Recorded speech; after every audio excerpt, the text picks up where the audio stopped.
All right. We're going to get back to doing our belly breaths. I know we have lost that for a little bit.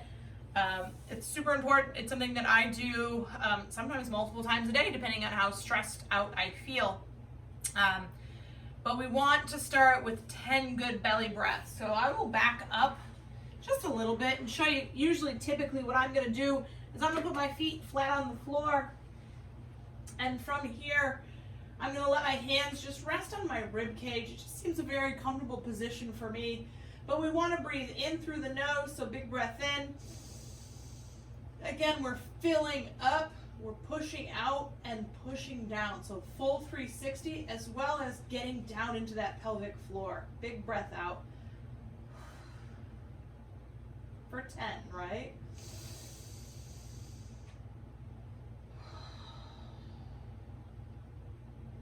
Above and beyond setting the intention, right? So the big priority when we do those belly breaths is to just get ourselves kind of in that moment, get ourselves to settle down. But from a central nervous system, from a cellular level, we are spending so much time right now in this fight response. So, think about typically we're used to, from a DNA standpoint, this fight and flight response is a response to saving our own lives, being chased by a tiger, being chased by someone trying to kill you in the Wild West, like whatever that is. But our body, our DNA has not changed that much from then. However, our society has really changed. So you're scrolling through your phone and you read an article, regardless of what the article is, whether you're, if you disagree with it and you just get stressed and you have that like, feeling, you have just put yourself in a fight response. So we're spending more time than ever in this fight response, and we want to start getting ourselves back into that rest and digest response. So the belly breaths, great for setting intention before a workout, also great to be used literally whenever throughout your day. So 10 big belly breaths. From there, we're going to do a 400-meter run. Some of you were fortunate enough to get one of our rowers. We're going to do a 500-meter row would work as well. Some single unders, just something that quickly is going to get your heart rate up. That's going to go for about 2 to 3 minutes. So you can do a combination of jumping jacks, jumping rope, those kinds of things.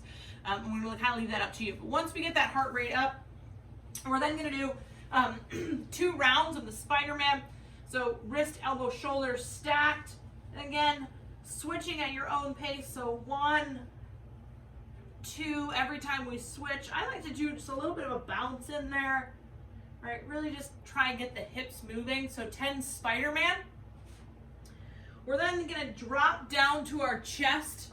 We're going to tee open. I'm going to physically roll. So if I'm going to go over my left shoulder, I'm going to roll that left shoulder into the floor. I'm going to create my scorpion tail and then roll open. Get that nice long twist through the spine. So 10 Spider-Mans into 10 Scorpions. The workout of the day on Thursday is a longer recovery piece, right? So 25-minute AMRAP, as many rounds as possible in 25 minutes, of a 100-meter bear hug. I must have left my sandbag upstairs, so I'll demo with a pillow. You'll get the idea. So if I come in, obviously my pillow doesn't weigh much, but if I had my 50-pound sandbag, I would come in using my wrist. I'd hold my own arm and pull that pull that arm into the chest for 100 meters. So 50 meters out, 50 meters back is probably the ideal way to do that. You can really creep out your neighbors, which is awesome. Once we get back, we're gonna do 10 total lunge steps. So the lunge steps, we can do walking lunges or stepping lunges, up to you. So a stepping lunge just simply means that you're staying in place. Walking lunge, recovering distance. But we're gonna do 20 in total.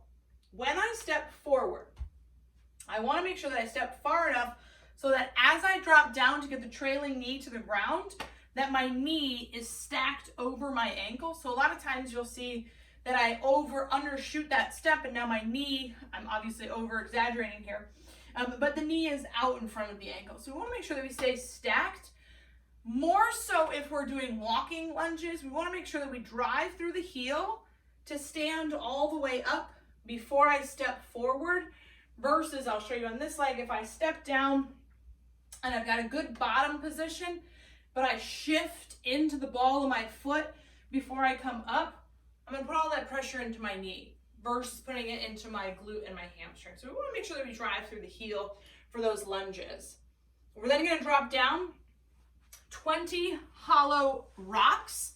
So we're doing a lot of these in our handstand program, so we should be very familiar with these.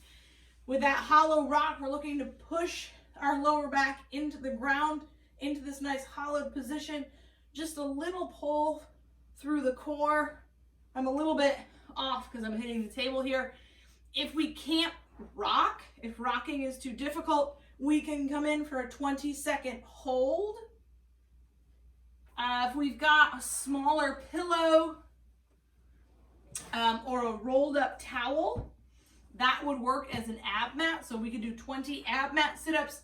Again, coming in, tucking that pillow just where the glute and the floor meet, coming all the way back, touching overhead and through, so we can add some variety into our lives. We're then gonna flip it over onto our bellies for 20 arch rocks. So essentially I'm pushing my belly button into the floor here. Heels come up, hands go down. Hands come up, heels go down. So we're going opposites here. If that is too much for you, we want to do Supermans. So we're going to think about hands and heels coming up at the same time. Pause for 1 second and come back down.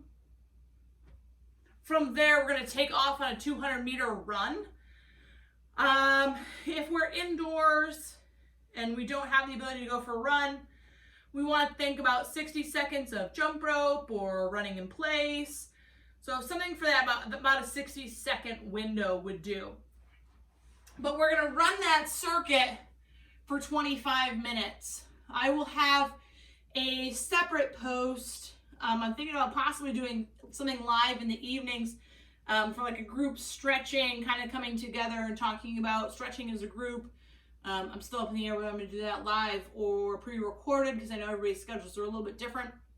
But that is our work for Thursday, and we will see you on Friday.